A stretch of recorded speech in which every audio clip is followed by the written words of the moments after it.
Sidang pra-peradilan kasus ijazah Jokowi digelar di Pengadilan Negeri Jakarta Selatan dengan dipimpin Hakim Tunggal Pra-Peradilan I. Ketut Darpawan. Sekaligus dihadiri Roy Suryo serta tim pengacaranya, hadir juga Bitkum Polda Metro Jaya sebagai pihak termohon. Sidang kali ini mengagendakan penyerahan bukti dan mendengarkan keterangan ahli dari pihak termohon. Selain itu, di persidangan juga dihadirkan Henry Jayadi, dosen Fakultas Hukum Universitas Kristen Indonesia. Dalam sidang, saksi ahli menyebut ganti rugi tidak bisa diajukan secara subjektif. Jadi memang dalam hukum acara pidana, Undang-Undang 20 tahun 2025 tentang KUHP itu, salah satu syarat untuk diajukannya pra-peradilan yang berkaitan dengan gugatan atau tuntutan ganti kerugian, tuntutan saya katakan, itu dasarnya di 173 ayat 1. Nah, salah satunya adalah apakah si tersangka, terdakwa atau terpidana ini gitu kan dirugikan atas perbuatan hukum berupa penahanan atau penangkapan yang tidak sah berdasarkan undang-undang. Yang kedua, berdasarkan personalnya, artinya orangnya bukan dia. Yang ketiga, berdasarkan hukum. Jadi itu yang menjadi alasan sebetulnya secara normatif tentang ganti kerugian itu. Nah, tentang nominalnya itu mengacu ke PP 92 tahun 2015. Jadi itu yang harusnya yang memang yang terjadi pembahasan lah, saya tidak menyatakan perdebatan, pembahasan dalam persidangan tadi. Pak Refli, kata juga Pak Ristan dan juga Pak Gafur, sebenarnya keterangan yang disampaikan oleh beliau itu, meskipun itu saya terus terang ya, karena saya beberapa kali juga menjadi ahli, itu tidak boleh hanya menggunakan asumsi atau ini pendapat saya dan silahkan kalau itu ditentang.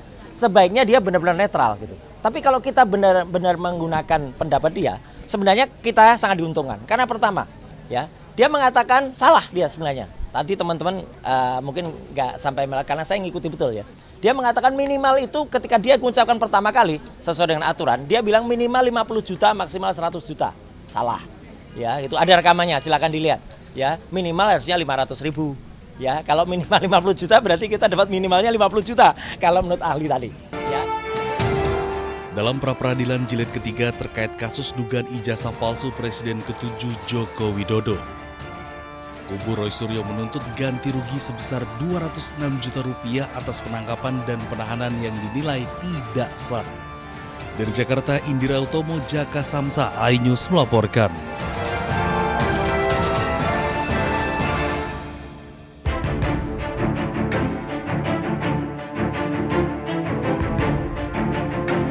Pakar telematika Roy Suryo kembali mengajukan pra-peradilan untuk keempat kalinya dalam kasus ijazah Presiden ke-7 Republik Indonesia Joko Widodo ke Pengadilan Negeri Jakarta Selatan. Pra-peradilan ini terkait pencekalan Roy Suryo oleh polisi. Pengadilan Negeri Jakarta Selatan telah mengeluarkan jadwal sidang pra-peradilan jilid 4 pada Jumat 7 Agustus 2026 mendatang. Dan yang penting lagi bukan hanya hari Kamis, hari Jumat misalnya. Silakan datang lagi untuk pra-peradilan yang keempat. Ya, kita sudah mendaftarkan pra-peradilan yang keempat dan jadwalnya adalah besok hari Jumat. Ya, kita tunggu jam 9 ya, jam 9 pagi. Jadi itulah pra-peradilan keempat. Tentang apa? Tentang pencekalan. Ya, pencekalan dan ada beberapa ya, gitu, tapi yang penting tentang pencekalan. Pra-peradilan jilid 4 ini mempersoalkan sejumlah hal, khususnya tentang pencekalan Roy Suryo oleh polisi.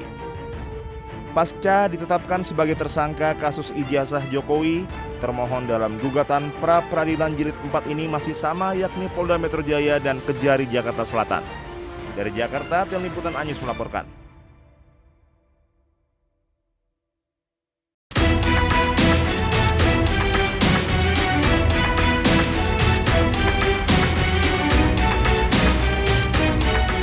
Juli 2026, Roy Suryo sumringah saat mendengar putusan yang dibacakan Hakim Tunggal atas gugatan pra-peradilan pertama yang diajukannya. Hakim mengabulkan sebagian gugatan Roy Suryo, menyatakan penggeledahan, penangkapan, dan penahanan Roy Suryo tidak sah. Namun dalam pra-peradilan kedua yang digelar 20 Juli 2026, Roy Suryo harus menerima kekalahan. Hakim Tunggal sidang pra-peradilan Roy Suryo I. Ketut Darpawan memutuskan menolak seluruh permohonan pra-peradilan kedua Roy Suryo. Hakim menilai Roy sengaja memecah satu persatu dan menyalahgunakan pra-peradilan dengan tujuan menunda pokok perkara. Dengan demikian penetapan status tersangka Roy Suryo sah. Sidang pra-peradilan jilid 3 tersangka kasus ijazah Presiden ke-7 RI Joko Widodo, yaitu Roy Suryo, kembali digelar di Pengadilan Negeri Jakarta Selatan, Jumat 31 Juli 2026.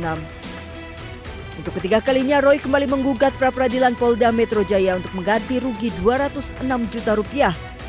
Rincian gugatannya itu ganti rugi material senilai 106 juta rupiah dan ganti rugi imaterial senilai 100 juta rupiah. Sementara Polda Metro Jaya menilai gugatan ganti rugi Roy Suryo tidak memiliki dasar hukum dan pembuktian yang memadai. Gugatan tersebut dianggap hanya berdasar pada penilaian sepihak dan tidak objektif. Roy Suryo terus melakukan perlawanan, kali ini telah mengajukan pra-peradilan keempat gugatan terkait pencekalan. Tim Liputan iNews melaporkan.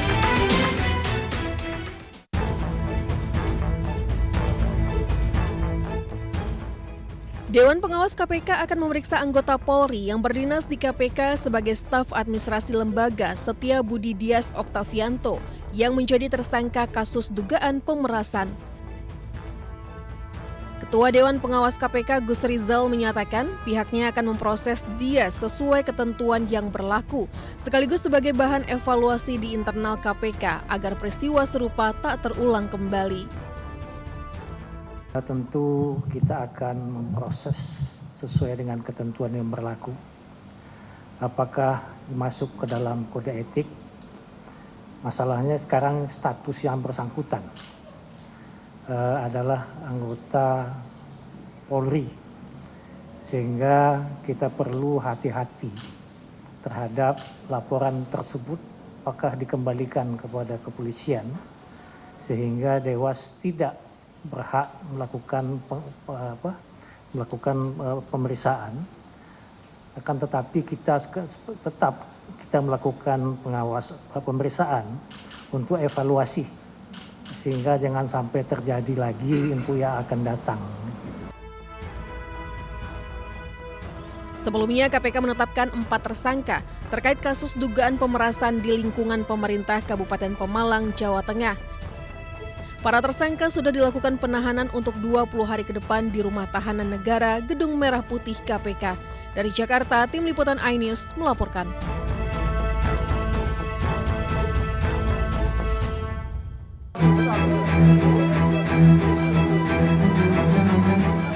Seorang anak terluka mendapat perawatan di ambulans usai serangan udara Israel melanda tenda pengungsian di kota Gaza.